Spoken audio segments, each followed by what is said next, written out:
I remember sitting on our old, squeaky porch steps, the paint chipping off like it couldn't wait to leave, just like Dad. Mom used to say he had wheels under his feet and a heart too big for any map. I never really got what that meant until the police came that day, saying Dad's truck was found abandoned by the side of some forgotten highway. I was just 7, clinging to Mom's skirt, not really understanding but feeling the weight of her silent tears. Mom, Jane, was a fighter though. Without Dad, she took on double shifts at the local diner. I'd often fall asleep to the sound of her coming home late, trying to be quiet but never quite managing it. One evening, when I was about 12, I asked her, "Mom, why do you work so much? Aren't you tired?" She sat beside me, her eyes tired but kind. "Ella, we've got to make ends meet. Life's tough, but we're tougher, right?" I nodded, not fully understanding but proud to be tough like Mom. Then came the hammer blow that was Mom's cancer diagnosis when I was 18. She fought it, hard, but it was like trying to hold back the tide with a spoon. She passed away quietly, leaving me with nothing but memories and a stack of bills. College was supposed to be my escape, my dream. I managed to scrape together enough for the first year, but after that, I was on my own. I juggled classes with 2, sometimes 3, jobs, anything that would pay. One particularly grueling night at the campus library, I remember breaking down. I was alone, surrounded by books that seemed as heavy as the world on my shoulders. That's when I first met John. He walked over, his eyes full of concern. "Hey, are you okay?" I wiped my eyes, embarrassed. "Yeah, just college stuff." He smiled, a little awkwardly. "I get it. I'm John, by the way." "Ella," I replied, managing a small smile. That's how it all started with John. He was different, kind, and always there, like a steady rock in my turbulent sea. He didn't have much, but he shared everything he had with me, half a sandwich, notes from classes, even his old, battered laptop. We'd sit together, sometimes talking, sometimes just sharing the silence. It was comfortable, safe. I hadn't felt that way since Mom was around. "You know, Ella," John said one day, "you're the strongest person I know. You're going to make it, I'm sure of it." I laughed, a bit bitterly. "Strong? I feel like I'm barely hanging on." That's what being strong is about, isn't it? Hanging on, even when it's the last thing you want to do. I looked at him, really looked at him, and I realized he was right. I was strong, like Mom. And somehow, I knew I'd make it through, with or without wheels under my feet. College life wasn't anything like those fancy brochures. It was hard, gritty, and it tested you in ways you never thought possible. I remember my second year, standing in line at the financial aid office, my stomach in knots. The lady at the counter looked at me like I was just another number. Next, she called out, not even looking up. "Hi, I'm here about my scholarship renewal." I began, but she cut me off. "If it's not renewed in the system, there's nothing I can do." "Next." I walked away, feeling a mix of anger and helplessness. That's when I bumped into John again. He was always popping up when I least expected it. "Hey, Ella, everything okay?" he asked, his brows furrowed with concern. I shook my head. "No, not really. Financial aid's a dead end. Looks like I might have to drop out." John was quiet for a moment. "That's rough. But hey, don't give up. You're smarter than half the professors here." I chuckled, despite the gloom. "Thanks, John. I don't know what to do." "Come on, let's grab a coffee." "My treat. You can tell me all about it." That coffee turned into many more. John became my go-to person at college. He had this way of making problems seem smaller, more manageable. We'd sit in the cafeteria, him with his endless optimism, me trying not to drown in my own worries. One day, he said, "You know, Ella, you should start looking for a job on campus. Might help with the money situation. I rolled my eyes. You think I haven't tried? It's like everyone's out to get me or something. John leaned in. Not everyone. I hear the library's looking for someone. You're always there anyway, might as well get paid for it. I thought about it. Maybe, but what if they say no? Then we find something else. You're not in this alone, Ella. That's how I ended up working at the library. It wasn't glamorous, but it paid some bills. Between stacking books and serving coffees at a local cafe, I barely had time for studies. But I was making it work, one day at a time. John and I grew closer. He wasn't just the guy who bought me coffee anymore. He was my friend, my confidant. He knew about my mom, my dad, and all the messy bits in between. It was one evening, while closing up the library, that John said something that stuck with me. Ella, you're going to make something of yourself. I just know it. And I'll be here, cheering you on. I smiled, feeling a warmth spread through me. Thanks, John. That means a lot. College was tough, but with John by my side, it felt like I had a fighting chance. He was more than a friend, he was a reminder that some good still existed in this crazy, mixed-up world. After college, life took a turn I didn't expect. John and I got married. It wasn't some big fairy tale wedding, just a small courthouse do, with a few friends and less fanfare. We moved into this tiny apartment that had more cracks than walls, but it was ours. It felt like a fresh start, a new chapter. Then came the problem, John's mom, Mrs. Smith. The woman was a piece of work. The first time she visited our place, her nose wrinkled like she'd walked into a dumpster. This is where you live, she said, her voice dripping with something that was half disbelief, half disgust. I tried to smile. Yeah, it's not much, but we're happy. She snorted. Happy? John, you can do better than this. And what about kids? You can't raise kids in this. John cut in, trying to ease the tension. Mom, we've talked about this. We're not rushing into kids. We're focusing on our careers right now. But she wouldn't have it. Every visit was a new complaint. The apartment's too small. The neighborhood's not good enough. Why isn't Ella cooking more? It went on and on. One evening, after she'd left, I turned to John, frustration boiling over. Doesn't it bother you? The way your mom talks about our life? John, ever the peacemaker, shrugged. She's just worried about us. That's how she shows love, I guess. That's not love, John. That's criticism. There's a difference. He didn't say much after that. It was like he couldn't see what was so clear to me. His mom's words were chipping away at us, bit by bit. Things got worse when she started hinting we should move somewhere better. I lost it one day. John, we can't afford some fancy place. Why doesn't she get that? John looked uncomfortable. She just wants the best for us, Ella. Maybe we could look at some other apartments, just to keep her quiet. Keep her quiet? John, when are you going to stand up to her? We're married. This is our life, not hers. He didn't have an answer. That silence said more than any words could. So, we kept living our life, in our tiny apartment, with Mrs. Smith's disapproval hanging over us like a bad smell. I loved John, but his inability to stand up to his mom was driving a wedge between us. It was like he was still her little boy, not a grown man married and making his own way in the world. As time marched on, so did our lives, but in different directions. I landed a job at a marketing firm, and it was demanding as hell, but I loved it. I was climbing the ladder, making something of myself. John, on the other hand, was stuck in the same old job, a manager at a local retail store.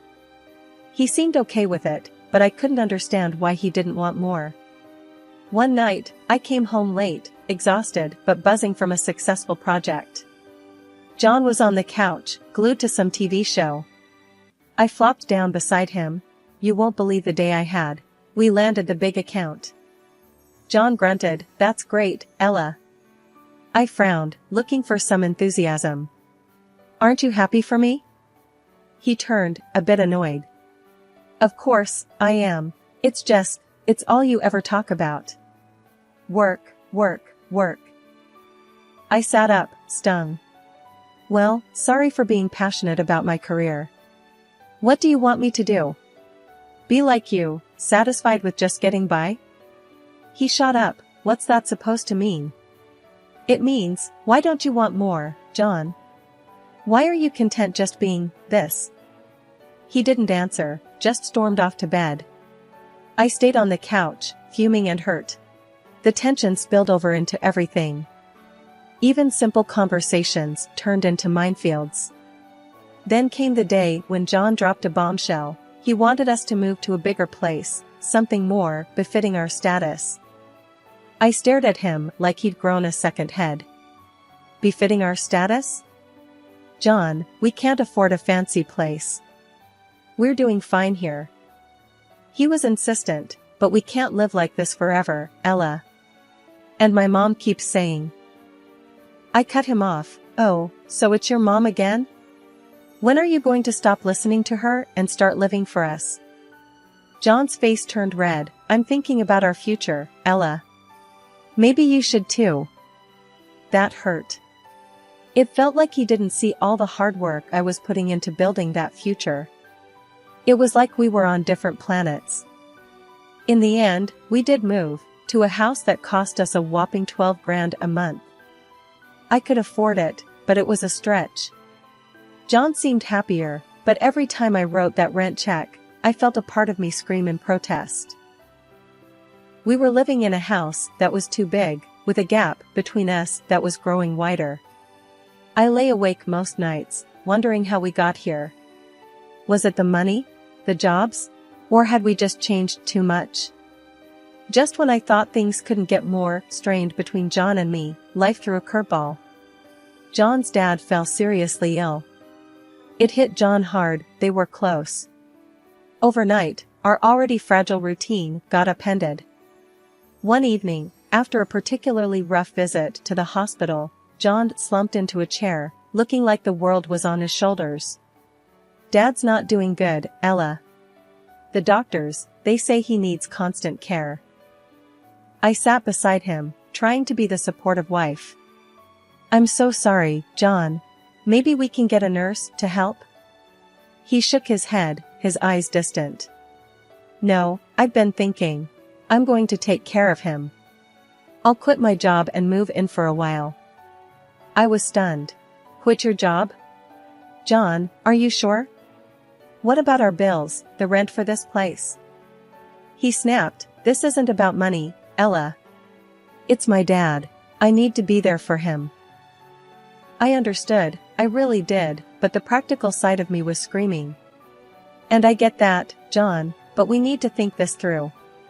We can find another way to help your dad." He wouldn't budge. "No, my mind's made up. I'm doing this." So, he did.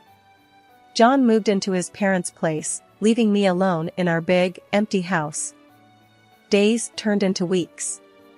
I was juggling my job and all our bills, while he was. I don't even know what. Every time I called or visited, it was the same scene. John, either glued to his phone or the TV, looking exhausted and frustrated. His mom, Mrs. Smith, was always hovering, throwing in her 2 cents. One day, I found him sprawled on the couch, a beer in hand, eyes glued to some game. "John, shouldn't you be with your dad?" He barely glanced at me. "He's sleeping." "What do you want me to do, sit and stare at him?" I bit back my frustration. "You could look for a part-time job, help out with our expenses."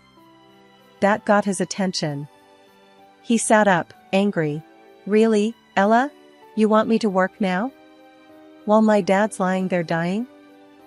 I tried to keep my voice steady. "We're drowning in bills, John. I can't handle everything on my own. His mom walked in then, always perfect timing. Ella, John is doing a noble thing, taking care of his father. You should be grateful. Grateful? The word hit me like a slap. Grateful? I'm keeping our lives afloat while he sits here doing, what? Playing caretaker while watching TV and drinking? John stood up, towering over me. You just don't get it, do you? This is family. Maybe if you had one, you'd understand. That cut deep. Too deep. I walked out, the sound of his mom's tut-tuts chasing me. I drove home, tears blurring my vision. This wasn't the man I married. This was a stranger, living a life I didn't sign up for. The days after John's father passed were tough. I expected things might start to shift back to normal, but they never did. John never went back to work. Instead, he spent more and more time at his mom's place, leaving me alone in our big, expensive house, drowning in bills and loneliness. One evening, I came home from work to find John and his mother, Mrs. Smith, sitting in the living room. The air was thick with tension. I could tell something was up. Ella, we need to talk, John said, not even bothering to look at me. I set my bag down, feeling a knot in my stomach. What's going on? Mrs. Smith, who always had too much to say, started, We've decided it's best if John and I live here. We can take care of the rent now. I was shocked. What? This is our home, John. You can't just kick me out. John finally looked at me, his eyes cold. It's not working, Ella. You and me, this life. I need to start over, and Mom needs a place to stay. I couldn't believe what I was hearing. Start over? So, you're just going to throw away our marriage, just like that? He shrugged. It's been over for a while, hasn't it? We're just making it official now. I turned to his mother, and you think you can just come in here and take over my life? Mrs. Smith stood up, her voice sharp. It's for the best, Ella. You and John were never a good match. He needs to be with family now. I was seething. Family? What about me? I'm his wife. John stood up, facing me. Not anymore. We want you out, Ella. The sooner, the better. I looked between them, the betrayal cutting deep. Fine. I'll go. But don't think for a second that this is okay. You're both making a huge mistake. I packed a bag with my essentials, my hands shaking with rage and hurt. As I walked out the door, John's voice followed me. We're doing what needs to be done, Ella. You'll see, this is for the best. Settling into my new, modest apartment felt like a fresh start. It was small, but it was a place where I could finally breathe, away from the stifling atmosphere of my past life with John and his overbearing mother. The walls were bare, and the furniture was minimal, a stark contrast to the lavishness I'd left behind. As I was arranging my few belongings, my phone buzzed. It was a message from an old mutual friend of John and me, Laura. Hey Ella, have you heard about John and his mom? They're living it up. Expensive clothes, fancy gadgets. Wonder where all that money's coming from? I stared at the screen, a mix of curiosity and bitterness swirling in me. Where were they getting the money? I thought back to the expensive house, the bills, and the lifestyle they had insisted on. It didn't add up. Shaking my head, I typed a quick reply, no idea, Laura. Good for them, I guess. But the question nagged at me. I couldn't help but wonder how they were affording such extravagance, especially after kicking me out and with John not working. A few days later, I ran into another friend, Mike, at the grocery store. He brought it up again. Ella, you won't believe it. Saw John and his mom at the high-end electronics store. They were buying like there's no tomorrow. Heard they even sold their family home. Crazy, huh? I forced a smile, yeah, crazy. But inside, my mind was racing. They sold the family home? Was that where the money was coming from? As I unpacked groceries in my kitchen, a small, unadorned space that was now my refuge, I couldn't shake the feeling of unease. I was moving on, building my life again from scratch, while they seemed to be living in a world of luxury built on, what? Lies? Deceit? I sat down at my tiny dining table, a second-hand purchase, and let out a long breath. It didn't matter, I told myself. I was out of that toxic environment, free from their twisted dynamics. But deep down, I knew the truth. It did bother me. It bothered me that they seemed to be thriving after throwing me to the curb. I had worked hard for everything I had, while they seemed to be enjoying a life of ease and comfort. As the evening wore on, I found solace in the quiet of my apartment. It was mine, earned through my own effort and resilience. I had lost much, but I had gained something more valuable, my independence, my sense of self. 4 months into my new life, the past came knocking in a way I never expected. My phone rang one lazy Saturday morning, the caller ID flashing John's name. I hesitated but answered. Ella, we need your help. John's voice was shaky, desperate. I sat up, alert. What's happened, John? It's all gone wrong. We got kicked out of the rental house. Mom and we have nowhere to go. I couldn't believe what I was hearing. Kicked out? But I thought you had money? There was a pause, then, the money's gone, Ella. Dad left debts, not inheritance. We thought, his voice trailed off. I felt a mix of emotions, shock, disbelief, and a tinge of satisfaction. Were they really posh all this time, hoping for a rich inheritance? Seriously? It was too much even for my ex-husband.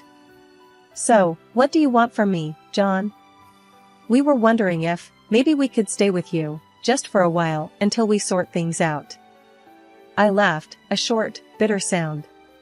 You want to stay with me? After everything? John's voice was pleading now. Please, Ella. We have nowhere else to go.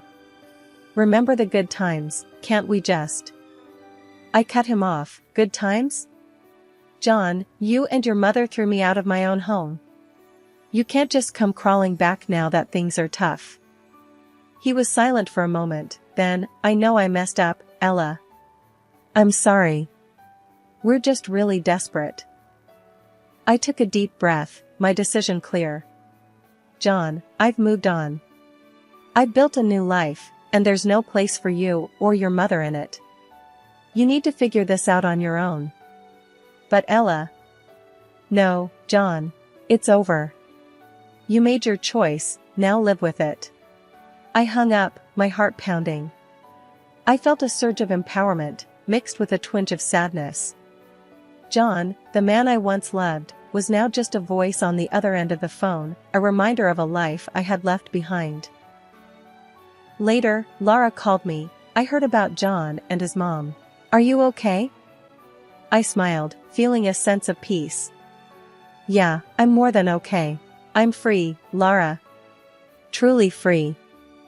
As I ended the call, I looked around my small apartment, my sanctuary. It was a far cry from the life I had with John, but it was real, it was mine. I had faced the worst and come out stronger. That night, I realized that this was my new beginning. A life where I was in control, where my happiness didn't depend on someone else. I had lost much, but in the process, I had found myself.